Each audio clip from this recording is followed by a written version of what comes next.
Olá, aluno! Olá, aluna! Tudo bem? Sejam bem-vindos a mais um semestre. Mais um semestre que se inicia com muito conhecimento, com diversas disciplinas novas, no qual você vai ter a oportunidade de crescer mais ainda profissionalmente. Eu serei a primeira disciplina, a gente vai então ministrar a disciplina de projetos de software, no qual o nosso tema será Fundamentos de Gestão de Projetos em TI. Essa é a nossa primeira aula dessa disciplina.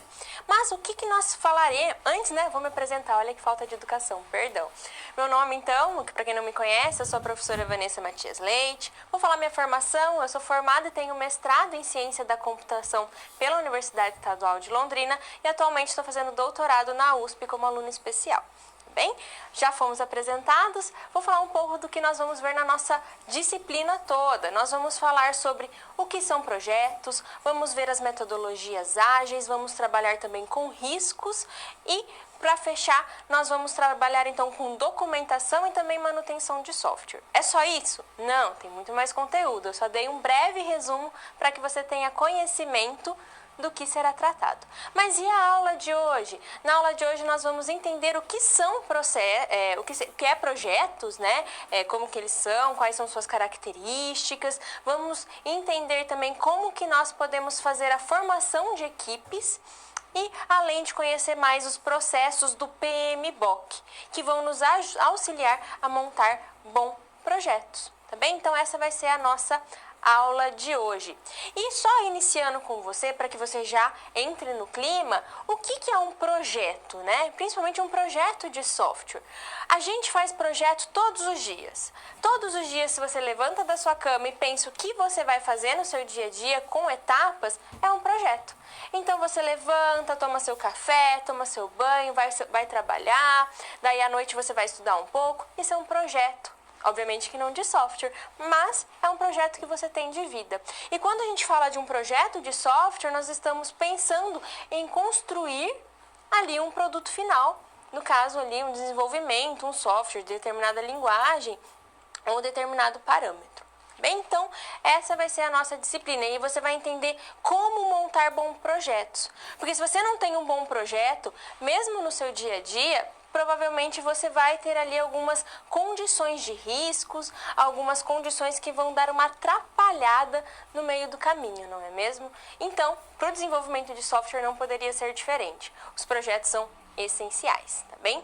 Falando da nossa situação geradora de aprendizagem, no qual as nossas SPs são baseadas, você então foi contratado para uma empresa para dar uma consultoria.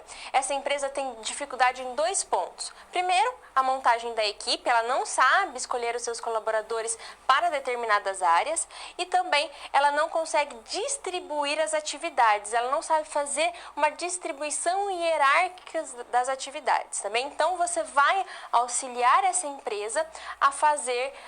a melhorar essas 2 partes que ela não tem ali muito conhecimento.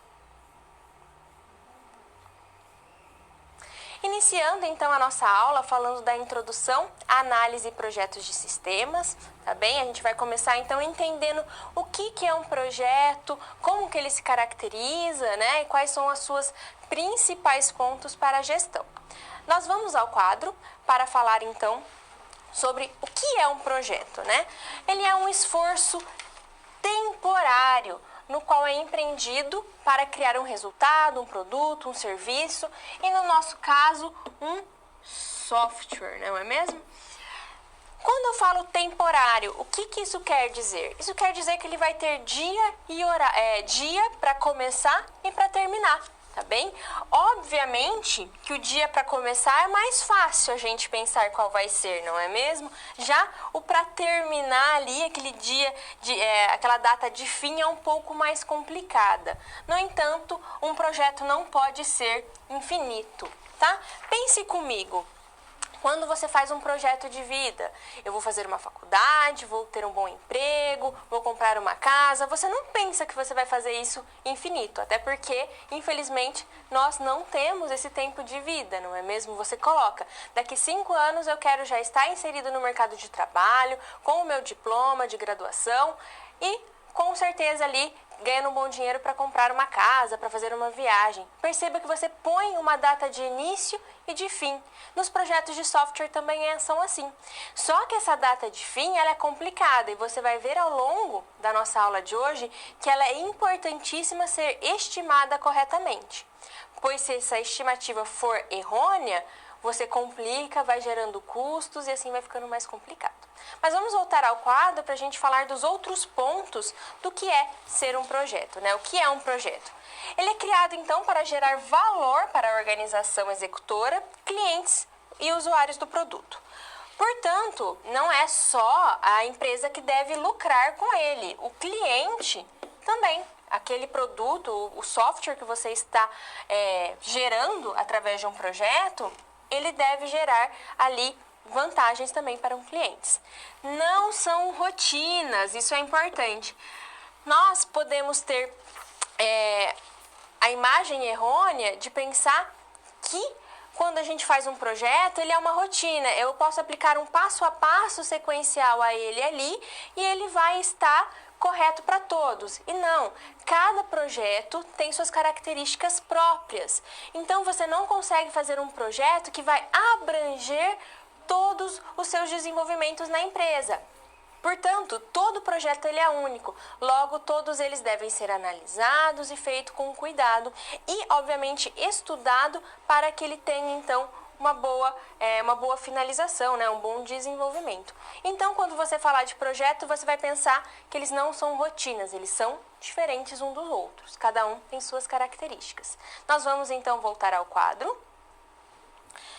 E ele apresenta riscos. Todo projeto apresenta um risco. Se você for fazer um projeto, por mais simples que ele seja, ele vai apresentar riscos. Lembra daquele projeto que eu dei no começo da aula, falando de você planejar o seu dia a dia? Então, ele tem um risco. Se você anda na rua, você tem o risco de ser atropelado. Se você trabalha numa comunidade, provavelmente você tem ali a possibilidade de pegar Covid, né? Se você está com muitas pessoas. Todos esses são riscos. Obviamente que tem riscos que são mais prováveis que aconteça, outros menos, tá bem? Então a gente tem essa questão, tudo gera um risco. No software não é diferente. Quando nós estamos num projeto de software, ele tem sim os seus riscos e com um bom projeto, então um projeto bem especificado, com suas fases bem explícitas, a gente consegue mitigá-los, mas sempre o risco vai ter. Bem, a gente vai então continuar falando agora sobre a gestão de projetos no quadro. O que a gestão de projetos inclui? A identificação das necessidades também, então os requisitos baseados no cliente. A primeira parte então da gestão de projetos nada mais é do que nós identificarmos o que o nosso cliente está querendo, não é mesmo? Então, se você identificar bem e saber qual é o produto final, você tem grandes chances de ter êxito no seu projeto. O estabelecimento de objetivos claros e alcançáveis, é importante que você saiba que o seu projeto seja alcançável e o que está sendo buscado seja bem claro. O balanceamento das demandas conflitantes de escopo, tempo, custo e qualidade, isso é muito importante. Uma empresa geralmente faz diversos projetos simultaneamente. Logo, você ter noção dos conflitos que podem gerar a parte de escopo, tempo, custo e qualidade, o que acontece? Você ali tem a oportunidade de poder manejar melhor essas demandas e assim não fazer nenhum conflito entre elas. E por último, fazer o balanceamento dos objetivos do projeto com as expectativas das partes interessadas. Não adianta nada você ter um projeto muito bem formulado e no final não atender o seu cliente. O software que você entregar a ele não ser aquilo que ele estava desejando. Não adianta você ter toda essa gestão se isso não acontecer. Mas como que a gente tem então um bom projeto? Como que a gente pode fazer esse bom projeto? Como que a gente pode ali economizar tempo e recursos? A gente vai analisar agora um gráfico que apresenta isso. Vamos ao quadro. Aqui então eu tenho um gráfico que mostra o tempo sendo relacionado com o esforço, tá bem? Note que nessa primeira linha aqui, ó, nós temos um planejamento adequado. O que é um planejamento adequado? Nada mais é do que você ter um bom projeto, ter essas fases do projeto bem estabelecidas, conhecer o que o teu cliente quer, tá bem? Então, isso você vai ali ter um tempo, né, um esforço maior, no entanto, ele será recompensado ao final. Olha aqui, nós temos o tempo caindo conforme vai passando o projeto. Já quando você não planeja adequadamente, você tem um planejamento ali mais pobre, com menos detalhes, o que acontece? Você tem então um tempo maior e mais esforços sendo direcionados ao final, tá bem? Tem uma frase que eu gosto bastante que fala assim: se você não se você falha ao planejar, você planeja o fracasso. E é bem isso mesmo, principalmente em software. Se você não conseguir planejar corretamente as coisas, provavelmente você vai ter uma grande chance de ter um fracasso ali, ter aumento de custos, aumentos no cronograma, e tudo isso gera o quê? Prejuízo. E não é isso que a gente busca, né? Nós buscamos fazer bons projetos para que aquele software seja entregue ali dentro do prazo, do custo, e que gere principalmente valor a todos os envolvidos, tá bem?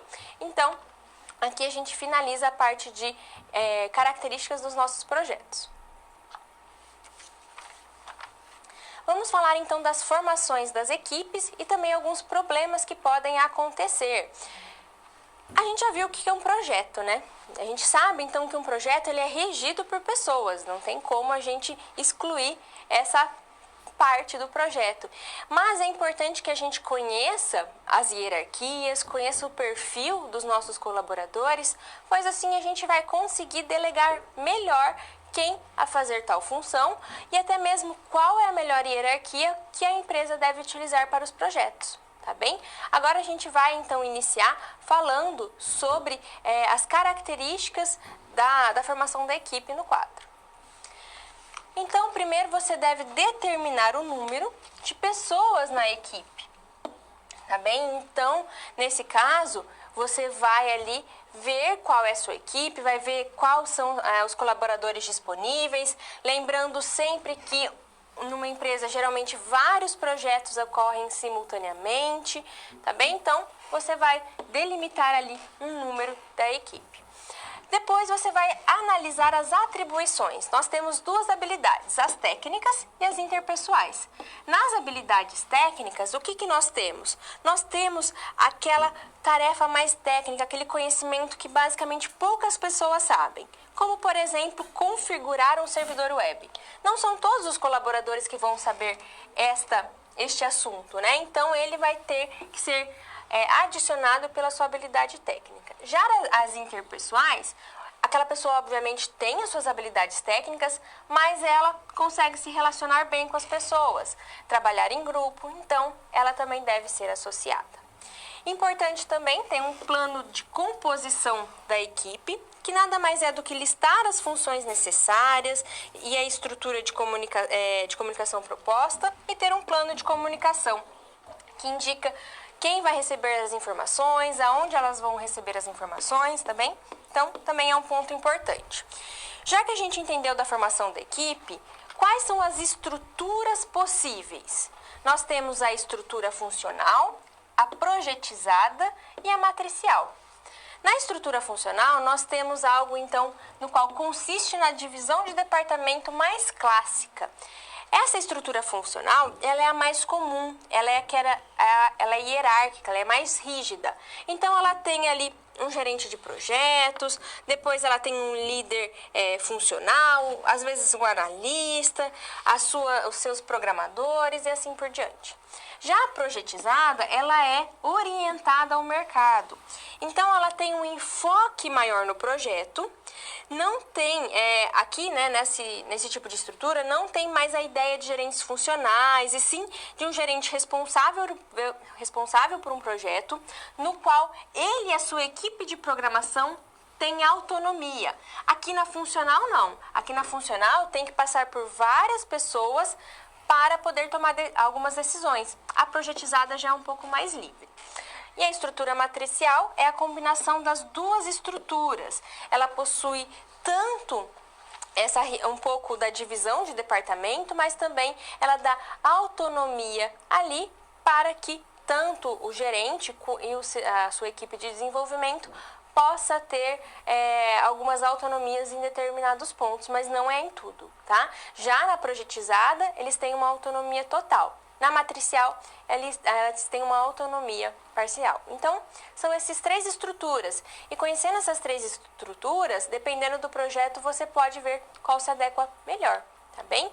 A gente vai analisar no quadro uma imagem que mostra a estrutura mais clássica que tem, que é a funcional. Olha como que é a divisão da estrutura funcional. Nós temos um gerente de projetos, um líder funcional, temos os analistas, podemos ter um líder técnico, os programadores. Essa, então, é a nossa estrutura funcional. Perceba que ela tem uma hierarquia, né? O gerente de projetos comanda os líderes, que comandam os seus outros colaboradores e assim por diante, tá bem?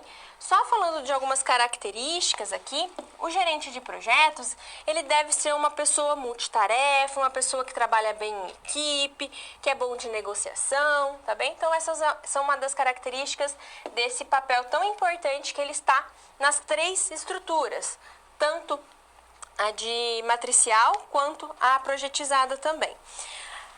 Agora que você já conheceu as estruturas e conheceu como dividir uma equipe, né, pensando ali nas suas características técnicas ou interpessoais, você deve estar pensando, tá, professora, agora como que eu delego a responsabilidade, né? Qual é o meio fácil de eu falar, olha, você faz isso, você vai fazer tal tarefa, você vai ajudar a pessoa que está fazendo a tarefa A? Como que isso pode acontecer? Existem diversos meios, mas a literatura traz um que é muito interessante, que chama matriz de responsabilidade. A matriz de responsabilidade nada mais é do que uma forma de apresentar quem vai executar cada tarefa. E obviamente quando a gente fala de executar uma tarefa que muitas vezes precisa de mais pessoas ali envolvidas, é importante que tenha uma pessoa que seja um líder ali regional daquela tarefa. É isso que a gente vai ver no quadro, pois eu trouxe uma matriz que vai exemplificar bem o que eu estou falando agora. Perceba aqui que nessa matriz de responsabilidade, nós temos 6 atividades a serem propostas e temos aqui 4 responsáveis, né? Por exemplo, na atividade 1, nós temos que testar um método de análise. Perceba que eu tenho a letra P e a letra S. O que significa cada uma delas, né? A letra P é primário. Então, o João, ele está sendo responsabilizado por essa atividade. Portanto, ele vai ter que garantir as condições de execução e entrega. Já a Maria, ela é secundária. O que isso indica? Indica que ela vai ajudar o João, ela está ali na atividade, no entanto, ela não é a encarregada, tá bem? Importante falar que somente uma pessoa pode ser primária, tá? Não pode ter duas pessoas aqui simultaneamente na mesma tarefa como primária, mas secundárias nós podemos, já que secundárias são aquelas pessoas que estão na atividade, que estão ajudando a equipe, tá bem? A gente vai tratar um pouco agora sobre o gerenciamento de comunicação. O gerenciamento de comunicação, ele é muito importante quando a gente fala de equipe. Porque quando a gente está em equipe, a gente troca informação, a gente conversa, a gente precisa ali de uma conversação para que aquilo ocorra. E o gerenciamento de comunicação, ele vem para dar uma organização nisso, tá bem? O que a gente precisa para esse gerenciamento? Primeiro, planejamento das comunicações. A gente vai tratar de comunicação mais adiante, no entanto, é importante que você saiba que quando eu falo de planejamento de comunicação, é basicamente a gente ter ali uma documentação no qual eu vou listar quais serão os meios que eu vou me comunicar, se for e-mail, né? O e-mail geralmente corporativo, quem vai receber essas informações, porque nem todo mundo pode ter acesso a tudo, para que fique algo organizado. Porque quando a gente fala de comunicação, a gente muitas vezes acaba trocando informações riquíssimas no cafezinho, e isso não pode acontecer. Por quê? Porque a gente perde ali um tipo de histórico. É importante que as comunicações sejam bem gravadas e tenha esse histórico para que elas possam ser consultadas depois. Tá bem? Então, quando a gente fala de gerenciamento de comunicações, nós temos que pensar em quem vai receber e como essa pessoa vai receber. Se vai ser através de e-mail, se vai ser através de reuniões, entre outros meios ali de comunicação. Mas vamos voltar para a gente tratar ali dos demais elementos. Nós temos, então, as distribuições das informações, né, que é a questão de quem vai receber, como ela vai ser distribuída, com qual periodicidade. O relatório de desempenho também, se essa comunicação está sendo realmente efetiva. E, por último, o gerenciamento das partes interessadas. Ok? Então, essa é a nossa parte de gerenciamento de comunicação. Até agora, falando de equipes, nós entendemos as características dos nossos clientes, né, dos nossos colaboradores. Vimos também a importância, né, da comunicação ali para conseguir gerir tudo, além das estruturas. Agora a gente vai partir um pouquinho, né, a gente já terminou de falar de equipes, a gente vai começar a falar sobre os problemas que podem acontecer no projeto, tá bem? E por que os nossos projetos falham, né? Por que a gente tem, então, muitas vezes, é tão difícil um projeto de software? Parece tão simples na teoria, mas quem já está inserido no mercado de trabalho e tem esse contato com projetos de software sabe que muitas vezes é difícil, sai do prazo, acaba tendo mais custos. O porquê? Por que eles falham? Tem alguns motivos e é isso que a gente vai conhecer agora. Primeiro, a falta de planejamento. Então você não planejou certo, né, o seu projeto, faltou ali na parte de levantamento de requisitos, tá bem? Erros de gestão também são muito comuns. Subestimar os riscos, achar que aquele risco nunca vai acontecer, que que aquele problema num requisito não vai influenciar nos demais. Falhas na comunicação também, por isso que o gerenciamento de comunicação é super importante. E uma má administração do tempo, você não cumprir o cronograma. Isso é muito comum. Mas por que esses projetos falham? Primeiro, fatores externos. Os fatores externos são aqueles que estão além dos muros da empresa. Então, clima, economia, pandemia, infraestruturas, a políticas, as leis. Então, esses são fatores externos, tá bem? A pandemia é um exemplo que eu gosto de dar bastante. Por quê? Porque eu acredito que nenhuma empresa estava preparada para esse fator externo, né? A gente não imaginava que poderia ter e ela veio e afetou a todos. Então, é um fator ali que faz com que muitos projetos falham.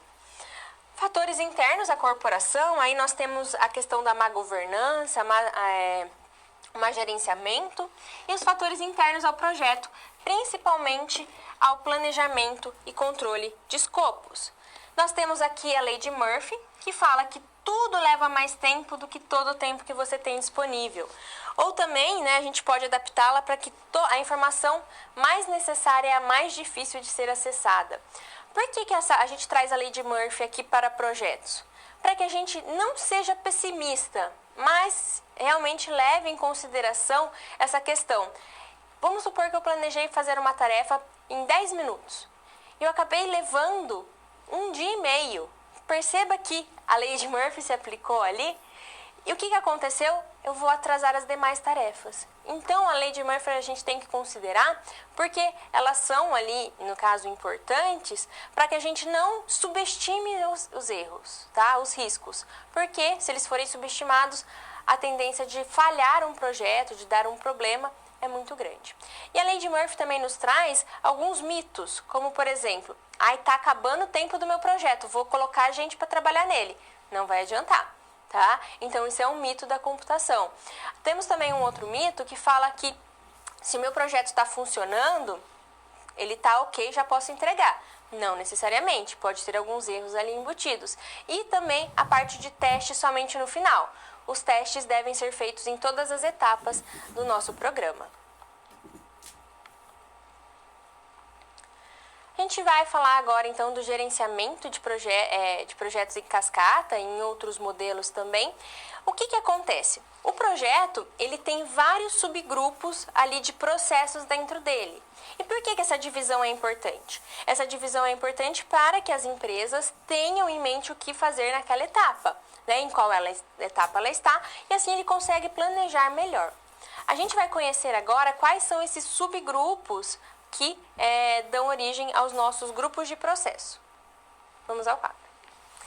Nós temos então a concepção do projeto, que nada mais é do que a parte da gente entender o que o nosso projeto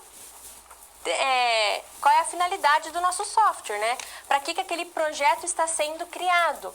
Então, é um site web que vende roupas femininas. Então, tudo isso vai na concepção do projeto. Temos também a parte de planejamento. Depois da concepção ser muito bem feita, geralmente com o levantamento de requisitos, eu vou fazer o quê? O planejamento deles. Aqui eu posso fazer a parte da documentação, vou já pensar ali no escopo, né, no cronograma, então tudo isso é no planejamento. A execução do projeto e o monitoramento, eles ocorrem simultaneamente, tá bem? Então, eu não posso monitorar somente no final, eu tenho que monitorar quando ele está sendo executado. E essa parte de controle das atividades está muito relacionada com o cronograma. E por último, o fechamento do projeto no qual ele é finalizado, a gente arquiva, faz o portfólio e assim por diante. Então, esses são os nossos grupos de processos, ok? E esses grupos de processos, eles devem ser organizados de alguma maneira. Uma das organizações mais clássicas que a gente tem, a gente chama de modelo cascata ou ciclo de vida cascata. O que ele nos indica? Olha, aqui os nomes estão diferentes, tá? Cada empresa pode denominar como quiser, mas eles estão relacionados com o grupo de processos apresentados anteriormente. Perceba que eu tenho a minha definição de requisitos, depois eu tenho meu projeto de sistemas, a minha implementação, a minha integração, operação e manutenção. O que acontece nesse modelo, nesse ciclo de vida? Perceba que para eu ir para o projeto de software, eu tenho que necessariamente ter finalizado a minha definição de requisitos e assim por diante. O modelo cascata, então, para que você prossiga para uma próxima fase, a anterior deve estar totalmente completa. Isso é um pouco utópico dentro de softwares. Por quê? Porque é um pouco complexo demais. Se a gente está falando de um software pequeno, ele até se encaixa. No entanto, se a gente está falando de grandes softwares, o que acontece? Fica difícil eu levantar todos os requisitos, não ter dúvidas nenhuma do que vai ser solicitado. Né? Porque ao longo do projeto sendo executado, muitas vezes algumas dúvidas aparecem, alguns requisitos não funcionais também, e tudo isso influencia. Então, o modelo cascata, ele pede que, para a próxima fase, a anterior esteja completa. Tá bem? Então, é uma forma da gente organizar esses subgrupos. O PMBOK, ele é um framework que nos ajuda à gestão de projetos. E ele tem esses subgrupos de processos que eu apresentei anteriormente, organizados de outra forma. E é isso que a gente vai ver agora no quadro. Perceba comigo que, diferente do modelo cascata, né, ele tem o seu processo de iniciação, depois ele vai para o planejamento, para a execução, controle, mas dependendo do que acontece no controle, eu volto para o planejamento e assim por diante. Ele é um pouco o quê? Ele é um pouco mais flexível, tá bem? E por último ele encerra. Então ele tem esse andamento. Obviamente que existem outros modelos de ciclos de vida que não serão abordados aqui, que também poderiam ser utilizados pela empresa, tá bem? Eu vou trazer agora para você o ciclo de vida como se ele acontecesse no modelo cascata perfeito, tá? Então, nós temos as fases aqui e nós estamos relacionando com o tempo e com a parte de recursos. Perceba que na primeira fase, que é a de iniciação, eu tenho um tempo considerável e uma quantidade de recursos ali que vai aumentando. Na fase de planejamento também, um tempo pequeno. Na fase 3, a nossa execução. Perceba que os recursos são bem maiores. E por último, a parte de tempo e recursos vai diminuindo com a conclusão do projeto. Você deve estar pensando, nossa professora, todo projeto de software acontece dessa maneira. Não. Isso é bem utópico, tá? Porque geralmente as coisas acabam se entrelaçando e acontecendo ali juntos, né? Acaba o planejamento começando um pouco antes, junto com a parte de iniciação e assim por diante. Seria muito bom que a gente conseguisse construir softwares dessa forma bem prática, mas não é, tá? Geralmente o ciclo de vida real é outro, e é o que a gente vai analisar agora no quadro. Temos aqui, então, a parte de concepção, ó, começando, daí o planejamento já inicia quase que junto. Realmente o processo de execução e de controle, ele é o que maior toma recursos e tempo, e o fechamento já começa aqui também. Por que ele é o ciclo de vida mais real de um projeto, né? Porque ele é mais dinâmico. Construir um software não é igual construir uma ponte. O software é dinâmico, os erros vão aparecendo requisitos não funcionais, outros requisitos também, mudanças do cliente. Então, você ter a noção de que o planejamento muitas vezes vai acontecer junto com a execução é o mais real. Tá? Aquele linear no qual termina uma etapa para começar a outra é um pouco mais utópico. A gente fala tanto de projeto, né? O projeto começa aqui, mas e o produto? Aonde está, né? Qual que é o ciclo de vida do produto? Eu trouxe um gráfico que apresenta essa esquematização do ciclo de vida do projeto e do produto, e você vai ver que é bem interessante. A gente vai agora analisá-lo. Temos aqui, então, esse ciclo de vida, né? Aqui a gente está considerando o ciclo de vida mais comum, no entanto, é só para a gente ter uma noção para não ficar tão bagunçado o desenho. Então, como que é o ciclo de vida do produto, né? Ele vem aqui com o ciclo de vida do projeto, ó, tá vendo? Menorzinho. E quando a gente conclui, a gente está ali no fechamento do nosso produto, que começa o ciclo de vida dele. Tá bem?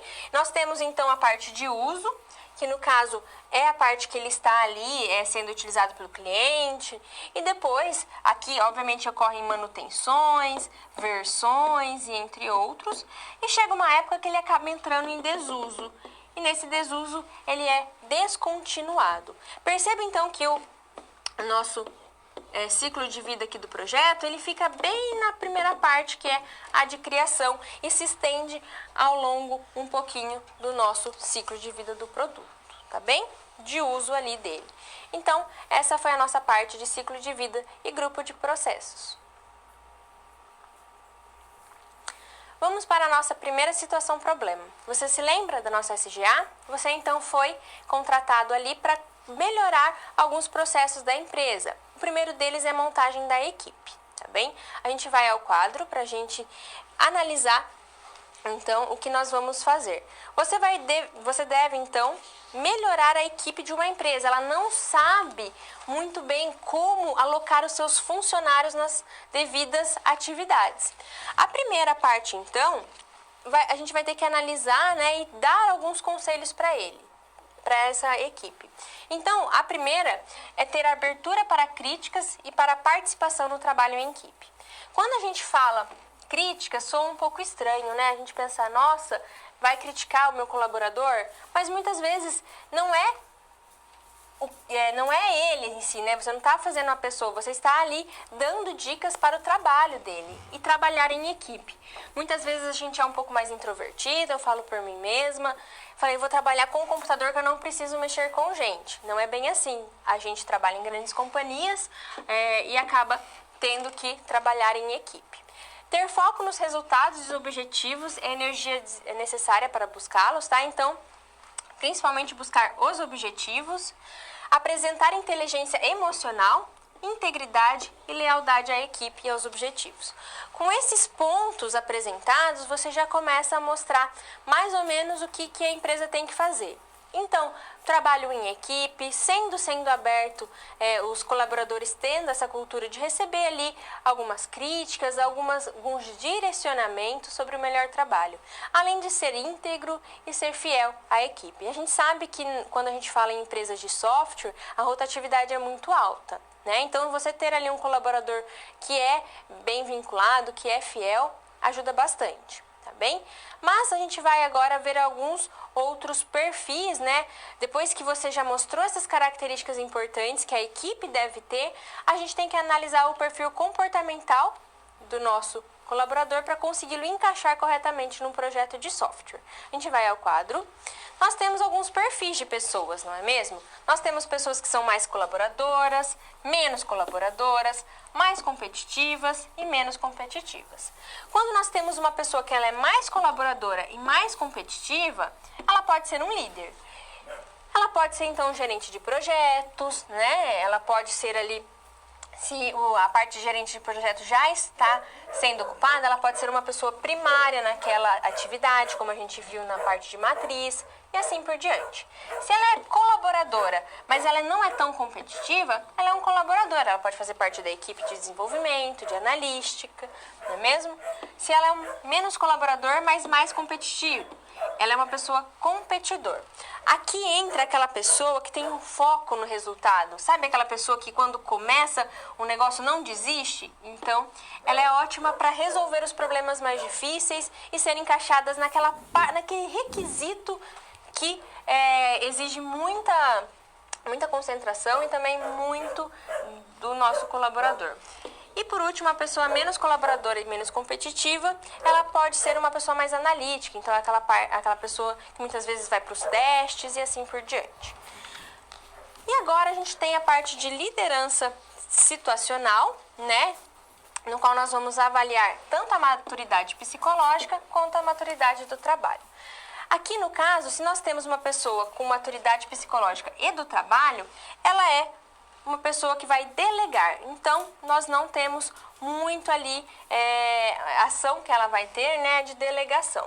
Já a parte de maturidade do trabalho com menor maturidade psicológica, ela precisa de um apoio, porque é uma pessoa que já está bastante tempo na empresa, então ela precisa ser liderada. Então, ela é aquela parte que vai ser aquelas pessoas que dependem de um líder. Tá bem? Já a pessoa que tem menos maturidade psicológica e a parte de menos maturidade no trabalho, ela precisa de um treinamento para que ela aumente esse tipo de maturidade.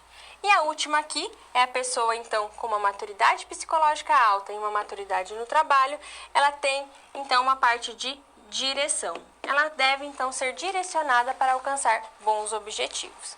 Então, com essa aula sobre comportamento e maturidade, né, perfil situacional, que é muito importante, muitas vezes a gente deixa de lado realmente, quando a gente pensa em alocar uma equipe, a gente consegue, sendo bem estabelecido, a gente consegue colocar os colaboradores certos nas categorias corretas e assim ter uma produtividade muito maior. Vamos para o nosso momento de interação. Eu trouxe uma pergunta aqui no qual eu quero que você pense um pouco e depois mande a sua interação comigo aqui, tá bem? Se você tiver alguma dúvida sobre a matéria até o momento, pode mandar também. Vou ler com você a frase. Na sua opinião, o ciclo de vida apresentado é sempre a melhor opção? Eu quero que você reflita um pouquinho. O ciclo de vida ali, no caso cascata, você acha que ele pode ser utilizado em todos os projetos, ele pode ser utilizado em todos os tipos, em todas as situações, né, em todos os tipos de desenvolvimento ou não? Se não, por quê? Eu vou deixar 1 minuto para você mandar sua resposta, suas dúvidas, suas considerações. Daqui a pouco eu volto para a gente continuar a nossa aula.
Voltamos então. Não houve contribuições, então eu mesma vou responder, né? Será que aquele ciclo de vida, o cascata, ele é o melhor para todas as situações? Não. Quando eu mostrei o ciclo de vida em questão de relação de recurso e tempo, seria o cascata sendo aplicado na sua forma mais pura, né? Eu termino uma atividade para ir para a próxima. E como eu disse, aquilo não acontece realmente. Na próxima aula nós vamos ver metodologias ágeis e você vai ver que ele é totalmente diferente da metodologia ali do cascata, né? Ele utiliza outras formas para construir um produto, para ter ali um projeto. Não é mesmo? Então, não, o cascata não é funcional. Eu diria que 90% das empresas não se adequam a esse tipo de ciclo de vida. Não quer dizer que ele é inútil. Como eu disse, ele é o mais tradicional, ele foi o primeiro a ser pensado, ele foi o primeiro a botar ordem ali nas coisas. Mas o que a gente tem que entender é que ele não se encaixa muito bem para o desenvolvimento de software. Tirando embarcados. Embarcados geralmente não existe muita previsibilidade, existe uma previsibilidade um pouco maior, aí ele se encaixa legal, tá bem? Então ele não é completamente descartado, mas raramente você vai ver uma empresa que desenvolve software com determinada complexidade utilizando esse modelo de ciclo de vida. Vamos continuar então falando sobre gerenciamento de projetos. Quando a gente falou da gestão de projetos e o que poderia dar errado, né, num projeto em si, a gente viu que existia vários fatores, né, o fator externo, o fator interno ao projeto, e um deles era o fator interno da empresa, que nada mais é do que uma má governança ou má administração. E para isso a gente tem alguns frameworks que nos ajudam a administrar, que nos ajudam a dizer boas práticas para conseguir melhorar aquilo, tá bem? E um deles é o COBIT. O COBIT ele é voltado para a governança de TI e a gente vai conhecê-lo mais agora no quadro. O COBIT, então, né, traduzindo ele é o controle de objetivos para informação e tecnologias relacionadas, tá? Então essa é a sigla dele traduzida. O que ele é? Ele é um framework, então, de boas práticas para a governança e gestão de TI. Então, ele é várias apostilas ali, no qual trazem várias boas práticas para que a empresa siga e consiga ter uma boa governança de TI e também uma gestão. Ela é orientada a negócios e aplicada em grupos de conformidades corporativas. O COBIT possui 5 princípios, que são eles: atender às necessidades dos stakeholders. Caso você não esteja familiarizado, stakeholder são todos aqueles que estão interessados no projeto, tá bem? Todos aqueles interessados de uma maneira geral. O que indica, então, atender às necessidades dos stakeholders? Nada mais é do que criar valor para toda pessoa envolvida com os objetivos da organização. O COBIT também prega que nós devemos envolver toda a organização, tá bem? Então, toda a organização deve compartilhar ali dos mesmos objetivos.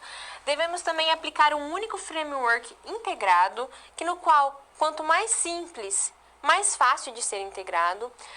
Ter também uma abordagem holística dentro da organização. E, por último, separar a governança da gestão. O que é governança e o que é gestão, né? Muitas vezes a gente confunde, até essa separação veio na última versão do COBIT, as anteriores não faziam essa separação. A governança, ela define os objetivos, então ela vai dizer qual é o objetivo da empresa com a TI.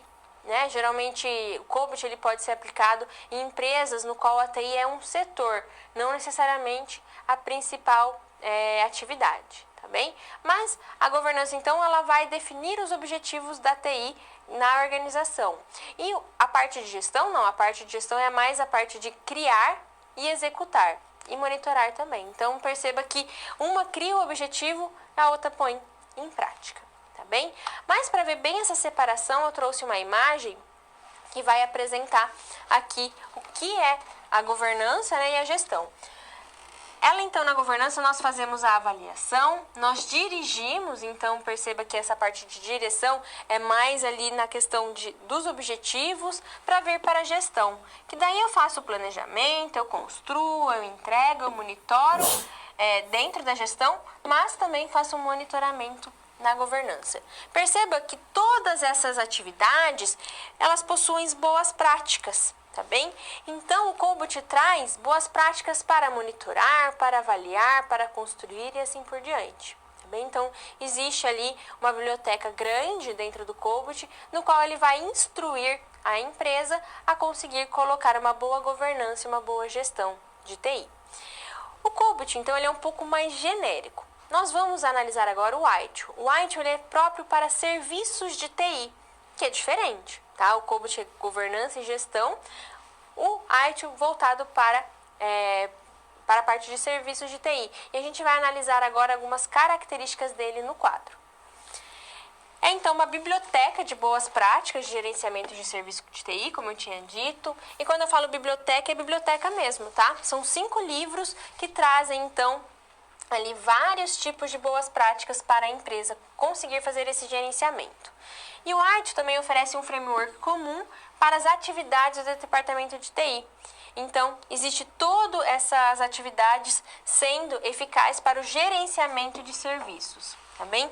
E quando eu disse dessa biblioteca, eu me referia a esses 5 livros aqui, tá?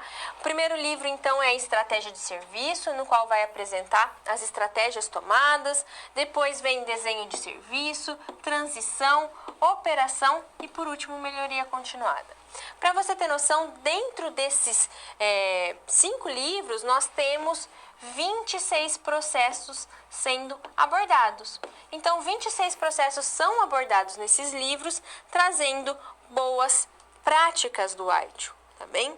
E um dos componentes chaves do ITIL é o sistema de valor de serviço, que nada mais é do que ele busca transformar oportunidade e demanda em valores.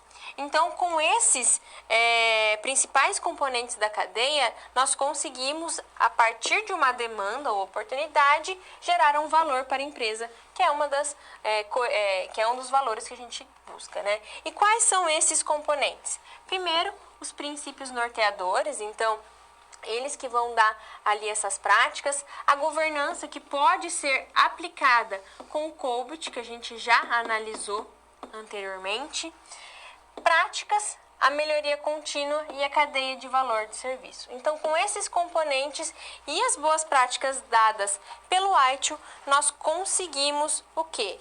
Criar valor a partir de uma demanda, tá bem? Lembrando que o ITIL é voltado principalmente para serviços de TI. Então, a gente viu parte de governança, a parte de também de serviços. Será um framework só para gestão de projetos? Existe, e é o PMBOK. Eu já até falei dele para você na aula, né, no começo da nossa aula, mas a gente vai analisar ele um pouco mais agora. O PMBOK, então, ele é um guia de boas práticas que oferece uma visão geral sobre o gerenciamento de projetos. Então, ele vai ali trazer várias práticas para a empresa ter um bom gerenciamento de projetos. Ele possui 10 áreas do conhecimento e está estruturado em 5 processos. A gente já viu esses processos, olha, a iniciação, o planejamento, a execução, o monitoramento e controle e encerramento. São aqueles processos que vimos anteriormente, né, na parte de ciclo de vida. Então, esses são os 5 processos. E o que o PMBOK traz? Boas práticas para cada um deles. Então, a gente vai falar adiante nessa aula, mas ele trata do que fazer na iniciação, do que fazer no planejamento e assim por diante, ok? E aqui, só para a gente constar, eu trouxe novamente, né, o ciclo de vida que o PMBOK traz, no qual nós temos que ter o termo de abertura de projeto, o plano de gerenciamento, as entregas aceitas, o arquivamento durante o nosso projeto como um todo, tá bem? Aqui é mais mostrando o que nós devemos entregar em cada ponto com o nível de custo e pessoal, tá? Não é muito aquela parte de ciclo de vida, tá bem? Aqui, então, a gente finaliza a nossa parte de gerenciamento de projetos através do Colbert, ITIL e PMBOK. Como nós vimos, nós temos, então, o PMBOK, que traz aqueles grupos de processo. a gente analisou que ele possui alguns elementos bem importantes, né, quando a gente viu aquele desenho lá do ciclo de vida. O que nós vamos fazer agora? Agora nós vamos entender a fundo o que são cada etapa do PMBOK. Nós vamos iniciar por duas, tá? Que é a iniciação e o planejamento. A gente vai ao quadro para a gente falar então da fase de iniciação. Nós temos aqui um gráfico que traz uma questão bem interessante sobre o ciclo de vida do projeto. O que nós fazemos no começo do nosso ciclo de vida? A fase de iniciação, não é mesmo? É a fase inicial, é a fase no qual nós concebemos o nosso projeto. Perceba que se eu tiver aqui uma influência grande das partes interessadas, que é o cliente, que é o gerente de projetos, eu vou ter ao longo do tempo um custo menor de mudanças. Por quê? Porque as mudanças no início são baixas, não é mesmo? Já quando vai passando o tempo, se eu não tiver essa interação grande, o meu custo de mudança vai ficando muito mais caro. O que nós temos aqui, então? Nós temos que a fase de iniciação ela é essencial e deve ser tomada cuidado, nós devemos ter um cuidado especial com ela para saber muito bem o que ela nos diz, né? O que a gente quer conceber ali como um software, o que o meu cliente espera. Por quê? Porque é através dessa fase de iniciação que nós criamos o termo de abertura de projeto, que é uma das etapas iniciais para um projeto, mostrar então que ele vai ser executado. E a gente vai analisar ele agora no quadro. O que é então o termo de abertura de projeto, que a gente chama de TAP, que é feito na fase de iniciação?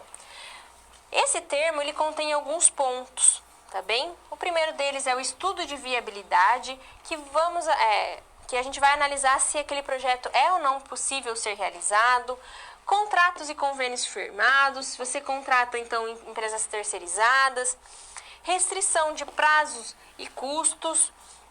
Então aqui você já vai começar, ainda não é a parte do cronograma, mas você vai começar ali a conversar com o seu cliente em quanto tempo mais ou menos você vai poder executar e quanto mais ou menos vai custar, né, o software final. Você vai analisar o perfil de riscos das partes interessadas, vai ter uma parte de relatório de mercados e, obviamente, documentos técnicos relevantes.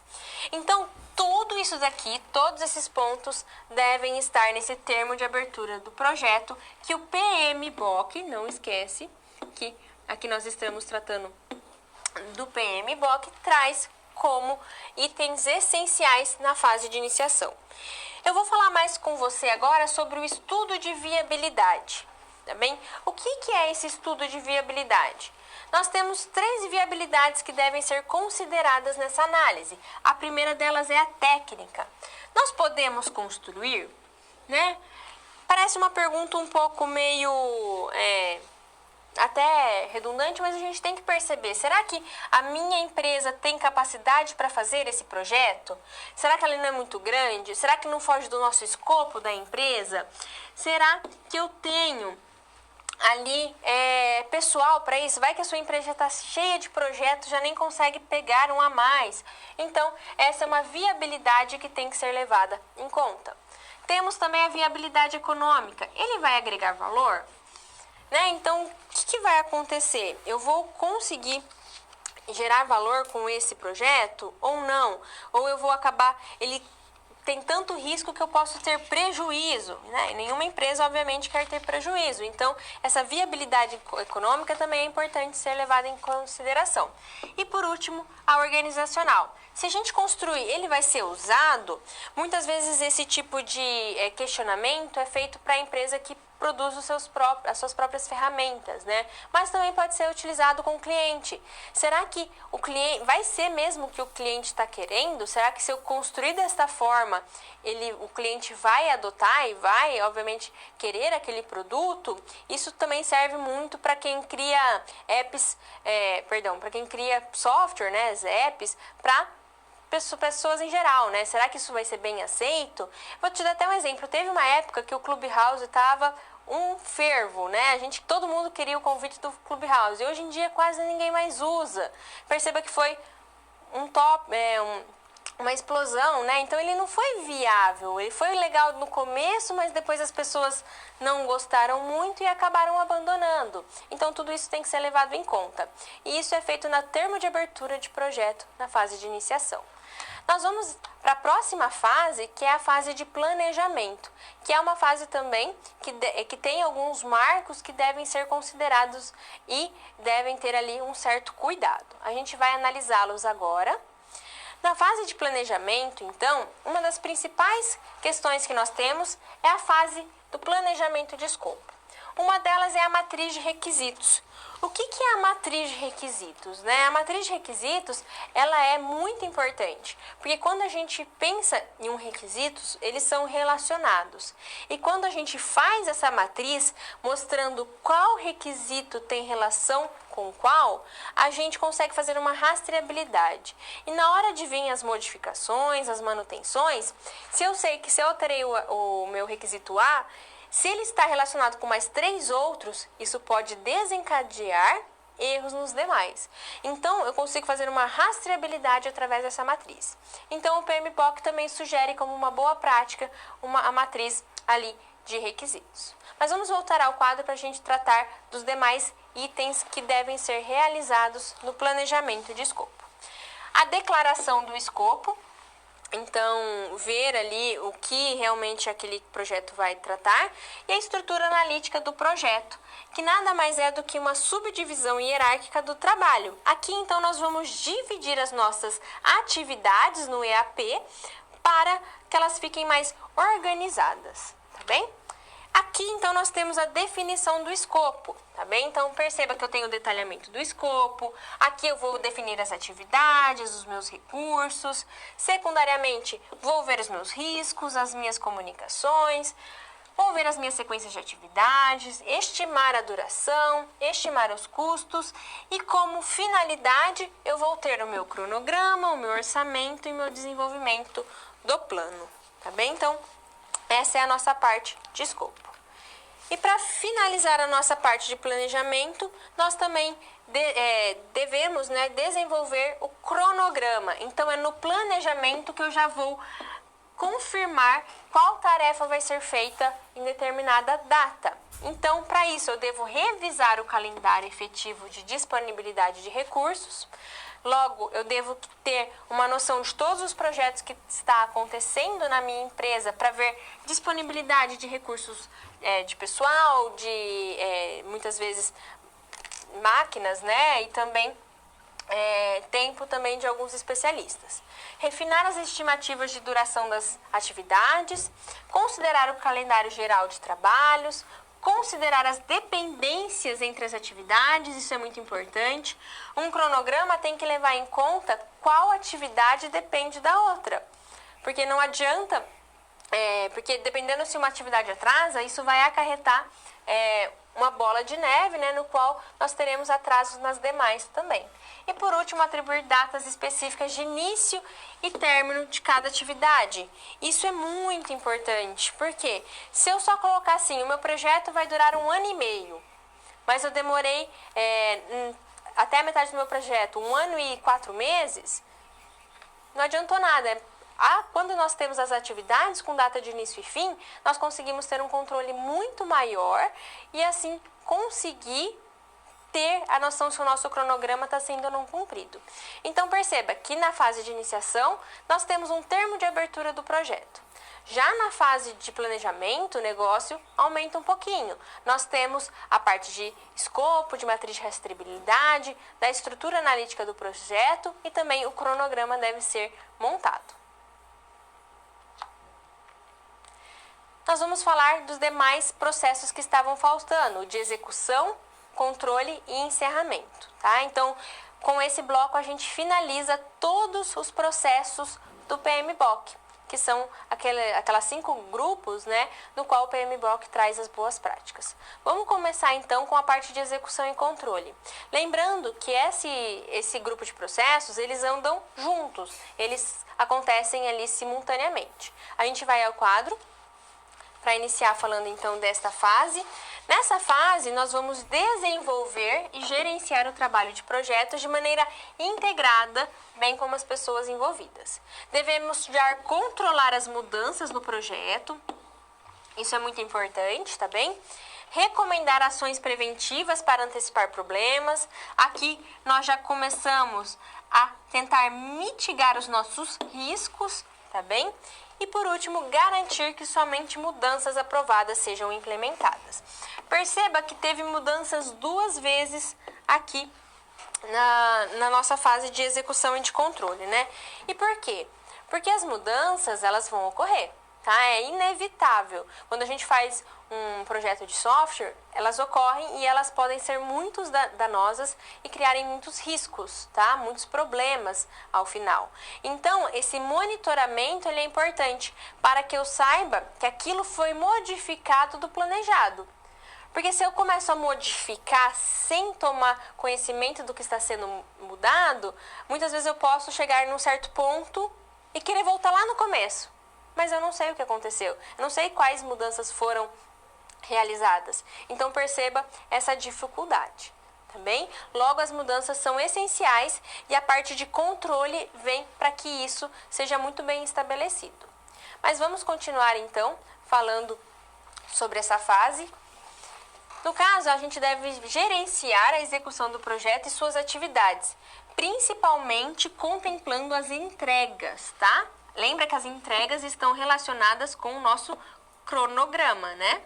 Então, nosso cronograma entra aqui. E monitorar o espaço, o trabalho do projeto. Então, ver se o escopo, se o projeto está dentro do escopo, se está com o cronograma correto, se ainda nós não temos custos que, no caso, estão extrapolando, né? Temos também a parte de qualidade, comunicações e riscos que devem ser monitoradas ao longo da execução. E como que eu faço uma monitoração, por exemplo, do meu cronograma? O gráfico de Gantt, tá? Que é esse gráfico aqui, ele pode ser utilizado. O que ele mostra, então? Ele controla as atividades do projeto através dessas barras, tá? Então, quando uma barra ela é finalizada, concluída, eu passo para demais. Obviamente, nós podemos ter tarefas que ocorrem juntas, né? Não tem problema nenhum, mas a gente tem, então, esse controle. E a gente pode utilizar, ao invés de tempo, podemos utilizar também porcentagem para medi-los, tá bem? Outro método, aí já para estimação de custo que nós podemos utilizar, é o controle de valor agregado. O controle de valor agregado, nós precisamos de 3 informações, tá? Qual é o valor agregado até o momento, quais são os custos reais e qual foi o orçamento previsto. Com isso, eu consigo achar algumas variáveis, ó, o VC e o VT. O VC é a variação de custo, no qual eu levo em questão o valor agregado, então o que eu tenho até agora com o custo real, e vejo se aqui está dando negativo, tá bem? Já o VT é a variação do prazo. No caso, nós temos o custo agregado menos ali o meu valor planejado de começo, aquele que é feito lá no planejamento. E também eu consigo ter ali um valor total. Se o meu VC e o meu VT estão dando valores negativos, o que isso indica? Indica que eu estou tendo prejuízo. Então, tanto o Gantt quanto esse gráfico, existem muitos outros mais, e as empresas podem ter os seus próprios, nos ajudam a ver se o projeto está no caminho correto, tanto com prazo quanto com orçamento, tá bem? A gente vai analisar agora a fase de encerramento. Então, com a monitoração e controle, nós temos que levar tudo junto. Nós temos que analisar o desenvolvimento, os testes e ainda monitorar prazo, custos, qualidade, comunicação e tudo mais. Por isso que é a fase mais onerosa, tanto de tempo quanto de recursos, sejam humanos ou até recursos ali monetários. Bem, por isso que em todo o ciclo de vida, seja ele o perfeitinho, seja aquele que as atividades acabam se sobrepondo, todos eles, no caso, a parte de execução e monitoramento é a mais complexa, tá? Por causa disso, é porque ocorre tudo muito junto e a gente sabe que no desenvolvimento de software, por mais que a gente faça um bom planejamento, a parte de desenvolvimento é a maior. Agora a gente vai então entender a fase de encerramento. A gente vai ao quadro. É a última fase então do PMBOK. Ele busca verificar e aceitar a aceitação final das entregas para o cliente. Então você vai entregar o software para ele, ele vai ver se está em conformidade, se precisa de algum ajuste. No caso, vai ter um encerramento formal também, um encerramento de contratos com fornecedores, arquivamento de toda a documentação gerada, desmobilização do time do projeto. Então, essa parte entra bastante na parte da equipe, né? Se eu desmobilizo esse time, ele está disponível para outro projeto. Então, vai toda aquela configuração de analisar perfil para poder alocá-los. E também a transição para a fase de operações e produções. Ok? E para finalizar a fase de encerramento, nós temos que registrar as lições aprendidas, tá bem? Então, realizar uma reunião de fim de projeto, analisar as narrativas, fazer workshops, atualizar as bases de dados e atualização de documentos organizacionais e formação de comunidade de prática. Essa fase de encerramento de lições aprendidas, muitas pessoas acham que é um blá blá blá, que não leva a nada, mas não é bem assim. Quando a gente faz a fase de encerramento, a gente comunica, a gente transmite o que realmente foi aprendido com aquele projeto, quais foram as dificuldades, e isso dá embasamento para não errar no futuro. E além do mais, nós temos que ter portfólio. Quando eu falo de portfólio, é ter uma visão geral dos projetos que já foram realizados na empresa. E isso nos ajuda a fazer o quê? A estimar melhor custos, prazos, pessoal e assim por diante. Pensa comigo, eu fiz um software, o meu primeiro software que eu fiz lá na minha empresa, que eu participei do projeto. A empresa era nova, não tinha muito conhecimento. Provavelmente ela errou feio na parte de prazos, de custos. Já no seu 20º trabalho, ela vai acertar mais. Por quê? Porque ela tem mais maturidade. Então, ter esse portfólio para ver, olha, a gente errou aqui, essa tarefa que a gente achou que ia demorar tanto, demorou mais. Isso ajuda a ter uma visão muito maior e essas lições aprendidas são importantes para que isso se concretize e seja levado para os demais projetos, tá bem? Aqui a gente finaliza, então, essa parte do PMBOK e seus grupos de processos. Vamos então para a nossa situação problema, né? Nossa segunda e última, que vai falar da estrutura analítica do projeto. O que nós temos? Nós temos então que ajudar a empresa a dividir melhor as suas atividades. E como que eu posso dividir melhor as minhas atividades? Através do EAP, que é a estrutura analítica do projeto.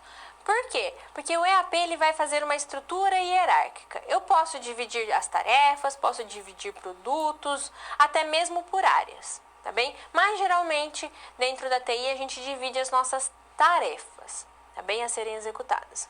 E o que a gente vai mostrar para a empresa então? A importância do uso dessa ferramenta e também o como criar. É bem fácil, então não vai ter muito segredo. A gente vai ao quadro para a gente mostrar como que é uma EAP então ali do zero. Aqui existe essa EAP, né? Ela foi montada da seguinte maneira. Ela começa com a parte de projeto, também, então o projeto todo, o que eu quero entregar no final, subdivido em produtos, ok? E depois, dentro desse produto, eu relaciono qual atividade que eu posso para alcançá-lo. Aqui está numa forma mais genérica, mas cada atividade poderia ainda ter suas subatividades. Tá bem? Então, atividade 1.1, 1.2 e assim por diante. E poderia abrir mais ramos. Então, perceba que ela é hierárquica por quê? Porque a atividade é a ação menor que eu tenho para criar o meu produto. E o meu produto é uma parte, né, do meu produto, é uma menor parte do meu projeto. Então, perceba que ela vai crescendo. E como que a gente podia fazer um EAP de uma empresa? Basicamente dessa forma. Eu vou até comentar sobre ele, tá? Vou fazer umas considerações, vou explicá-lo primeiro, depois eu farei umas complementações. Como que ele dividiu aqui? Ele dividiu então em módulo de avaliação, que é a parte maior que ele está fazendo, e depois dividiu em 5 subtarefas, né? Gerenciamento de projetos, análise, desenvolvimento, documentação e implementação. E cada uma delas ainda possui outras tarefas. Então, dentro do gerenciamento do projeto, o que ele colocou? Ele colocou aqui as fases do PMBOK, ó, iniciação, planejamento, melhoria e controle. Ele até inseriu uma parte de Scrum, que é uma metodologia ágil, como parte desse gerenciamento, e o encerramento. E dentro de planejamento, perceba que ele colocou custo, tempo, qualidade também. Então, é a subtarefa da subtarefa. Então, a gente pode abrir quantos ramos forem necessários. Já na parte de análise, nós temos o levantamento de requisitos, os casos de uso, os diagramas, no desenvolvimento. Primeiro front-end, depois back-end.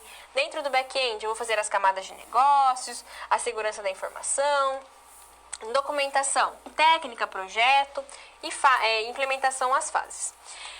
Esse EAP ele é um pouco diferente. Por quê? Porque ele faz uma divisão um pouco mais por área, né? Então, gerenciamento de projetos, análise, desenvolvimento e dentro de cada área, uma fase ali, uma subtarefa.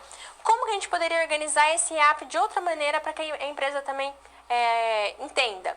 A gente, ao invés de fazer aquela coluna de gerenciamento de projetos, que são as fases do PMBOK, a gente podia fazer com que aquelas fases fossem as minhas subtarefas. Tá? E a partir daquelas subtarefas eu abrisse outros ramos. Então, na fase, por exemplo, de iniciação, eu tenho a minha fase de requisitos. Na fase de planejamento, o que eu tenho? Eu tenho a fase dos meus diagramas, da análise. Então, eu poderia fazer essa distribuição também que estaria correta. Tá errado o que eu apresentei? Não, tá certo. Cada empresa faz da maneira ali que achar mais conveniente, que a sua forma de trabalho encaixe melhor. Eu estou só mostrando uma outra visão para que você entenda que é possível criar um EAP também diferente a partir do apresentado. Além disso, agora a gente vai apresentar o porquê a utilização dessa ferramenta é importante. Primeiro, porque nós temos um nível de detalhes muito grande. Você vai saber qual atividade pertence a qual vai derivar em outras, se for sobre produtos, quais os produtos relacionados e assim por diante. Temos também a parte de comunicação, mas bem facilitada, já que eu sei quais tarefas dependem de quais, então é só eu analisar qual equipe está participando. Mais fácil também a estimação de tempo, atribuição de tarefas e responsabilidades, identificação de interfaces e eventos, programação e controle do projeto, programação e controle de recursos. Também é mais fácil de analisar riscos e custos. Então, o EAP é uma ferramenta muito boa para a gente conseguir todas essas estimativas, mas principalmente para organizar hierarquicamente as tarefas, pois assim a gente sabe qual tarefa vai depender de qual. E como eu disse, a matriz de rastreabilidade, que é um dos recursos pedidos pelo PMBOK, ele faz basicamente isso, né? A gente tem essa rastreabilidade dos requisitos. Aqui a gente tem as rastreabilidades das tarefas. Vou deixar um minutinho para dúvidas, mandem suas dúvidas, suas contribuições. Daqui a pouco eu volto então para a gente finalizar a nossa aula.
Voltamos então. Queria mandar meu agradecimento ao pessoal de Suzano, né, do Polo de Suzano, que disseram que gostaram muito da aula. Muito obrigada, fico muito feliz com esse feedback, tá bem?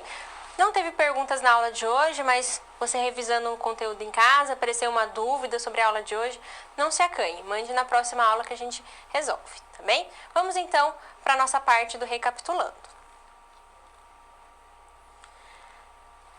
O que nós vimos na aula de hoje? Olha quanto conteúdo, foi coisa demais. Nós analisamos então o que é um projeto, né? Vimos que um projeto deve ter data de início e de fim, não é mesmo? E que eles não são rotinas. E o que nós precisamos para uma boa gestão de projeto? Ter vários passos ali, né? Cuidar do cronograma, cuidar do custos e entre outros. Vimos os tipos de projetos, as formações de equipe, ciclo de vida, né? Nós vimos principalmente o cascata e também o do PMBOK. Analisamos alguns frameworks que são ali voltados para gerenciamento, governança, o COBIT de governança, o ITIL de serviços e o PMBOK bem voltado para a nossa disciplina, que é gerenciamento de projetos. Analisamos então a parte de processos de iniciação, que nada mais é do que conceber o projeto e entender o que o nosso cliente está querendo, a parte principalmente de elicitação de requisitos. Analisamos também a parte de planejamento, que é a parte no qual nós vamos ali delimitar, fazer a parte de cronograma, de custos. Então essa parte deve ser bem planejada, né, bem cuidadoso, para que a gente não tenha ali algo que fuja, né, do nosso cronograma, do nosso custo, até mesmo do nosso escopo. Lembrando que na parte de iniciação, um dos pontos importantes é o TAP e de planejamento o EAP. Então, são ferramentas que a gente utiliza que são necessários a partir do PMBOK. Vimos também que a parte de execução e controle andam juntas, que no caso nós fazemos toda a parte de desenvolvimento de software e também a parte de controle de tudo, da qualidade, dos testes, de prazo e das demais tarefas. E o encerramento é onde a gente finaliza o nosso projeto. Então, no encerramento, o que nós fazemos? Nós fechamos todos os contratos, entregamos para o nosso cliente, fechamos também contratos, no caso, com os nossos terceirizados e, obviamente, listamos as lições aprendidas, no qual nós conseguimos ver que realmente deu certo no nosso projeto e errado. E assim, não cometer erros futuros. Eu vou ficando por aqui, espero que você tenha gostado da sua primeira aula do semestre. Na aula que vem eu volto falando de metodologias ágeis. Não perca a aula que vem porque vai ser muito interessante, é um assunto que eu gosto bastante, tá bem? Eu vou ficando por aqui, te aguardo na próxima aula, um grande abraço!